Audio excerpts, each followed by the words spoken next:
So I found out about the factory through a friend. I was a little like, what is this place? What's the deal here? And just kind of applied, and once I got in, I was like, holy cow, there's this magical place in downtown Oakland where there's a bunch of student filmmakers who all hang out together. The factory is an after-school program for Bay Area youth. We're given the equipment and the support and the resources. They help students become filmmakers. One of the things I've really enjoyed about being at the factory is just working with so many people that are really interested in filmmaking.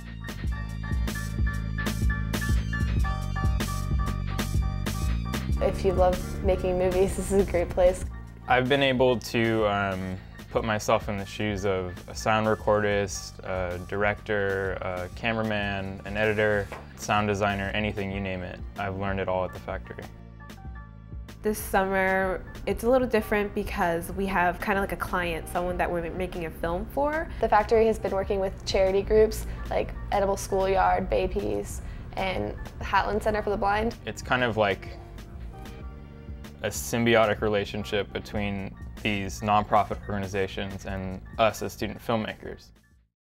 My group is working on a documentary about the Edible Schoolyard in Berkeley. They have this whole, I think it's an acre of space where they're just growing all sorts of things. They have a kitchen, and they'll just teach kids all about agriculture and how to grow their own food and how to cook it and make meals. There's been a lot of films made by it, but nothing really that's focused on the children as much as I want to emphasize on them. Once we got to the shooting, it was a lot of fun. It was while the camp is going on, so we pretty much were at camp.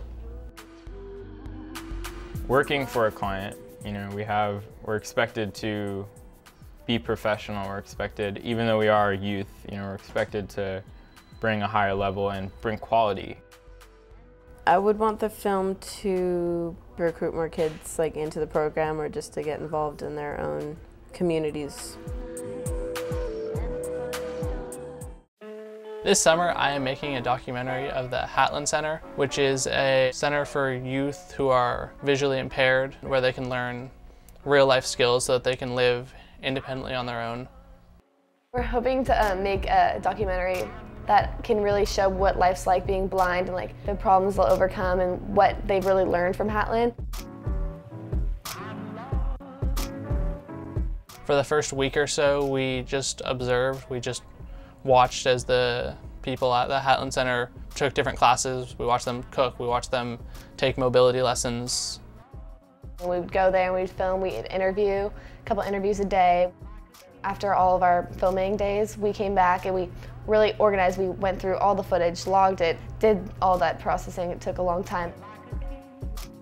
I'm gonna walk away from this, more versed in documentary filmmaking, as well as just having a greater understanding and appreciation of those with visual impairments.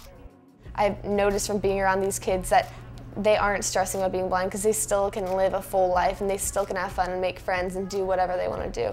It doesn't have to be like a crutch in their life. Our group is working with BAVC to make a video about jammers. BAVC stands for Better Alternatives for Youth Peace, and BAVC is a counter-recruitment organization. Basically, they aim to empower youth to resist aggressive military recruitment in schools. We're just working on to get that message out there that you can opt out and you don't have to be, contacted by the military. We went to Fremont High School to shoot some hallway scenes, and it was kind of difficult to shoot a hallway scene, and it was supposed to be based during school time, but we had only 4 people in the hallway, so it's hard to make it seem like it was an actual day of school.